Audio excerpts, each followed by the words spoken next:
ভারতের তিনজন কম বয়সী স্বাধীনতা সংগ্রামী যারা ব্রিটিশ শাসনের বিরুদ্ধে রুখে দাঁড়ায়। প্রথমজন হলেন বাজার রাউত। ভারতের সবচেয়ে কম বয়সী স্বাধীনতা সংগ্রামী ছিলেন তিনি। বয়স মাত্র 12 বছর। উড়িষ্যার এক মাঝি পরিবারে জন্মগ্রহণ করেন। নদীতে নৌকো চালাতেন। উড়িষ্যার কুইট ইন্ডিয়া মুভমেন্টের আগে প্রজা আন্দোলন চলছিল ব্রিটিশ ও জমিদারদের বিরুদ্ধে। ব্রিটিশ পুলিশ ও জমিদাররা নদী পারাপারের জন্য বাজার রাউতকে আদেশ দিলে তিনি প্রতিবাদ করেন। তারপরেই ব্রাহ্মণী নদীর তীরে 12 বছরের বাজার রাউত পুলিশের গুলিতে শহীদ হন।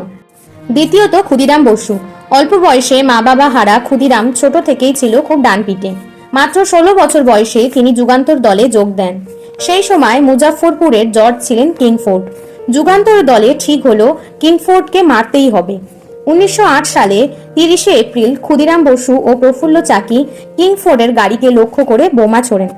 কিন্তু দুর্ভাগ্যবশত গাড়িতে ছিলেন মিসেস কেনেডি ও তার মেয়ে। পরের দিন ক্ষুদিরাম বসু ধরা পড়েন।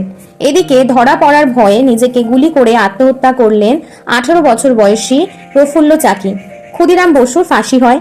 বয়স মাত্র তখন 18 বছর 8 মাস। মুখে হাসি নিয়ে ফাঁসির মঞ্চে দাঁড়িয়ে স্লোগান দিলেন বন্দে মাতরম। তৃতীয় কম বয়সী বীর হলেন ভগৎ সিং।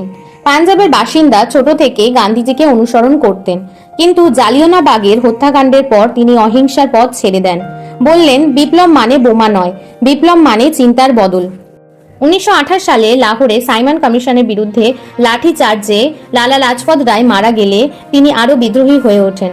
1924 সালে হিন্দুস্তান সোশ্যালিস্ট রিপাবলিকান অ্যাসোসিয়েশন গঠন করেন রাজগুরু ও সুখদেবের সাথে। উদ্দেশ্য ব্রিটিশ শাসন উচ্ছেদ। 1928 সালে স্যান্ডার্সকে হত্যা করেন এবং 1929 সালে সেন্ট্রাল অ্যাসেম্বলিতে বোমা বিস্ফোরণ করেন। 1931 সালে লাহোরে জেলবন্দি অবস্থায় 116 দিন অনশন করেন তিনি, জেলে বন্দীদের অধিকারের জন্য। অবশেষে 1931 সালে 20 মার্চ ফাঁসি হয় তার। তার শেষ কথা ছিল, ইনকলাব জিন্দাবাদ। এইভাবে কত দেশমাতার সন্তান তার মায়ের জন্য প্রাণত্যাগ করেছেন। আজ আমরা ইতিহাসের পাতায় কেবল কিছু লেখা পড়ে সেদিনের ব্রিটিশ অত্যাচার ও বিপ্লবীদের আত্মত্যাগের যন্ত্রণা অনুভব করতে পারবো না। তবে স্বাধীন ভারতে দাঁড়িয়ে ভারত মাতার প্রতি শ্রদ্ধা ও আনুগত্য প্রদর্শন করতে পারবো। কিন্তু সেটি মাত্র বিশেষ দিন বা ভারত পাকিস্তান খেলার মধ্যে যেন সীমাবদ্ধ না থাকে। প্রতিদিনই তা যেন আমাদের মধ্যে প্রদর্শিত হয়।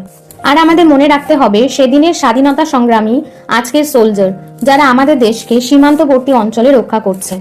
সেখানেও আমাদের বাজার রাউত, ক্ষুদিরাম বসু, ভগৎ সিং এর ন্যায় কম বয়সী ভাইরা আমাদের জন্য প্রাণত্যাগ করছে। বন্দে মাতরম। জয় হিন্দ।